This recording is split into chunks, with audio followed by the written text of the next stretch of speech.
Nội dung tấm bia đá khắc bài viết của Tổng Bí thư Nguyễn Phú Trọng tại Cung Trúc Lâm, Yên Tử. Ngày 6 tháng 4 năm 2022, trong chuyến thăm, làm việc tại tỉnh Quảng Ninh, Tổng Bí thư Nguyễn Phú Trọng đến thăm di tích lịch sử và danh lam thắng cảnh Yên Tử, thuộc xã Thượng Yên Công, thành phố Uông Bí, tỉnh Quảng Ninh. Tại đây, Tổng Bí thư Nguyễn Phú Trọng đã khánh thành tấm bia đá được đặt trước Cung Trúc Lâm Yên Tử, với nội dung khắc toàn văn bài diễn văn của giáo sư, tiến sĩ Nguyễn Phú Trọng, bấy giờ đang đảm nhiệm cương vị Chủ tịch Quốc hội, đọc tại lễ kỷ niệm 700 năm ngày viên tịch của Đức Vua, Phật Hoàng Trần Nhân Tông diễn ra vào ngày 27 tháng 11 năm 2008. Nội dung văn bia này: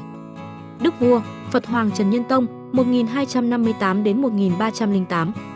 Trần Nhân Tông là một trong những vị vua anh minh bậc nhất của lịch sử nước Việt, một nhà thơ, nhà văn hóa nổi tiếng, người sáng lập và lãnh đạo thiền phái Trúc Lâm của Phật giáo Việt Nam, hiện thân của sự kết hợp giữa đạo và đời để bảo vệ, xây dựng và phát triển đất nước.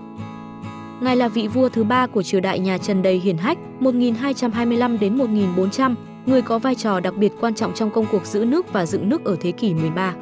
Trong 15 năm làm vua trị vì đất nước 1278 đến 1293, Ngài đã lãnh đạo quân dân Đại Việt 2 lần kháng chiến đánh tan quân Nguyên Mông xâm lược rất hùng mạnh thời bấy giờ. Những hội nghị Bình Than 1282, Diên Hồng 1285 đã nói lên tư tưởng của người đứng đầu đất nước trọng dân, tin dân, cố kết nhân tâm, kiên quyết không chịu khuất phục trước kẻ thù, một nhân tố cực kỳ quan trọng bảo đảm cho cuộc kháng chiến thắng lợi.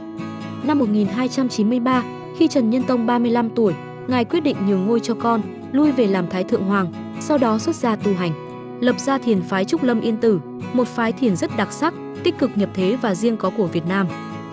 Với những đóng góp to lớn cho dân tộc và đạo Pháp, Trần Nhân Tông đã được người đời sau suy tôn là Đức Vua, Phật Hoàng, một hiện tượng đặc biệt trong lịch sử nước Việt. Trong con người và sự nghiệp của Trần Nhân Tông, đời và đạo, đạo và đời luôn luôn hòa quyện vào nhau, gắn bó với nhau vì hạnh phúc của muôn dân, vì sự phát triển của đất nước. Với đời, Ngài là vị vua nhân từ, thông tuệ, một nhà chiến lược tài ba, luôn nêu cao ngọn cờ đại đoàn kết dân tộc, hết lòng vì nước vì dân. Trong chiến đấu thì kiên cường, mưu lược, trong hòa bình thì dành hết tâm sức, tìm kế sách khoan hòa trong nhân dân, đề ra chính sách dưỡng dân, an dân để xây dựng, mở mang đất nước. Ngài ra sức chăm lo việc nông tang cày cấy, phát triển kinh tế, cải thiện đời sống nhân dân, mở mang dân trí, chiêu dụ nhân tài, khuyến khích thi cử, phát triển văn hóa. Trong xử thế thì nghiêm khắc với những việc làm sai trái của vua quan, quần thần, kể cả với con mình khi đã làm vua.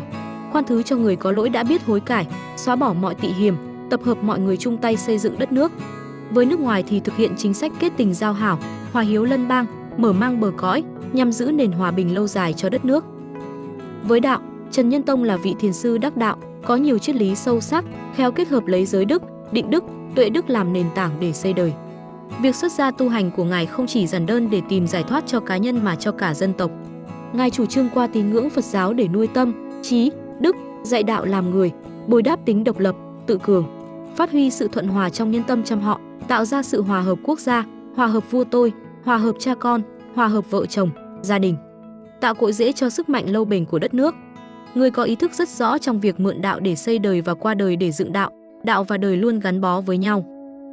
Chúng ta cùng kính cẩn nghiêng mình, tỏ lòng biết ơn tiền nhân và ngưỡng mong Ngài cùng các bậc anh hùng liệt sĩ tiếp tục phù hộ, độ trì cho non sông nước Việt quốc thái dân an. Đồng thời chúng ta nguyện ra sức giữ gìn, kế tục và phát huy truyền thống tốt đẹp của cha ông, của dân tộc, thực hiện tốt hơn nữa chính sách tôn giáo, chính sách đại đoàn kết của Đảng và Nhà nước ta trong thời đại Hồ Chí Minh, xây dựng, phát triển đất nước.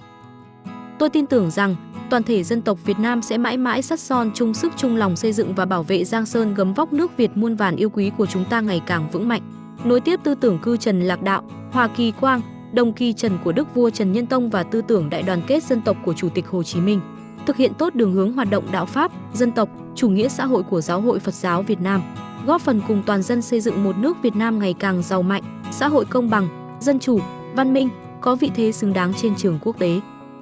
Giáo sư, tiến sĩ Nguyễn Phú Trọng, Ủy viên Bộ Chính trị, Chủ tịch Quốc hội nước Cộng hòa xã hội chủ nghĩa Việt Nam. Trung tâm Văn hóa Trúc Lâm Phụng Lập, mùa hạ năm 2020.